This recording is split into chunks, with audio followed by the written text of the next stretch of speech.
Most of us grew up hearing the story of Adam as an ancient moral fable, a tale of obedient angels and a defiant demon. But read through a strictly structural lens, it reveals to us a precise topological map of a closed universe.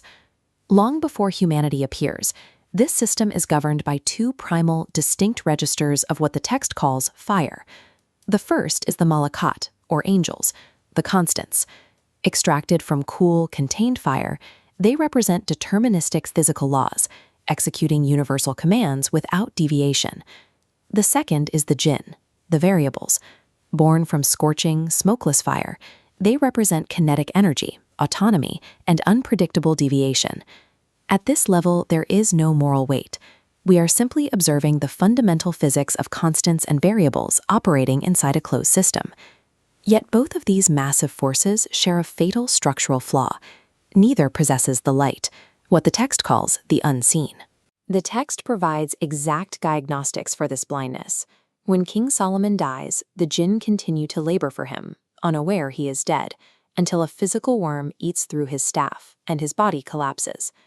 Iblis, the primary variable, suffers the exact same deficit. He openly admits later in the text that he possessed no knowledge of the highest exalted assembly when they disputed. Because both forces lack the light, they can only process reality based on measurable mass and energy. They are trapped under a physical ceiling. If a force cannot see the unseen, its calculations regarding the future of the universe will always be incomplete.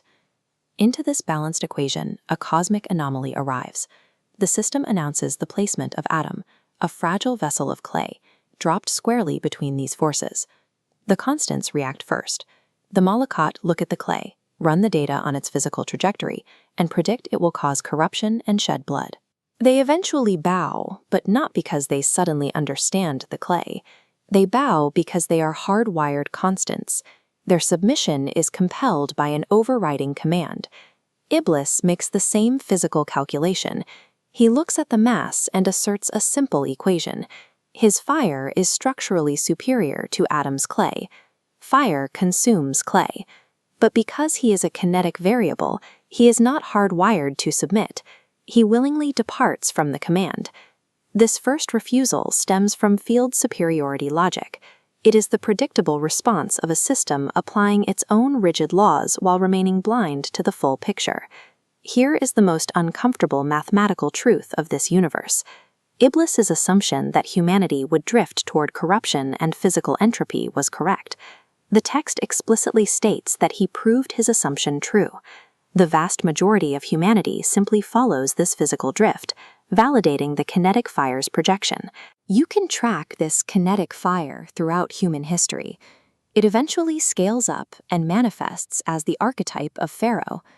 Pharaoh ruled over Bani Israel using pure physical mass, power, and entropy. He operated on the exact operational logic of the variable field, dominating the clay through the power of fire. Left alone, the human vessel is mathematically destined to be crushed by these physical constants and entropic variables. This requires us to redefine Adam entirely. He is a topological buffer, stationed precisely at the intersection of crushing constants and burning variables.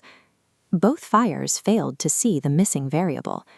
Adam was taught the names, granting access to a higher dimension of the unseen, shattering the ceiling. This light is the escape velocity to bypass the deterministic physics of the lower universe. Human survival does not come from fighting lower physical forces on their own terms. It depends on accessing this higher frequency of light.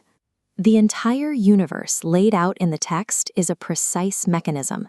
It is designed to help the human node navigate safely between these two blind fires. That requires waking up from tagut, false, oppressive systems of physical power, mimicking the closed universe's blind variables. Look at this ancient manuscript. To bypass the fires, the reader must use their intellect, their akal, and physically and conceptually grip the book. These verses serve as the physical manifestation of the light and the eternal memory required for escape. The equation is set. The variables are in motion. The only question left is when you will stop drifting as blind physical mass and finally become the book of becoming.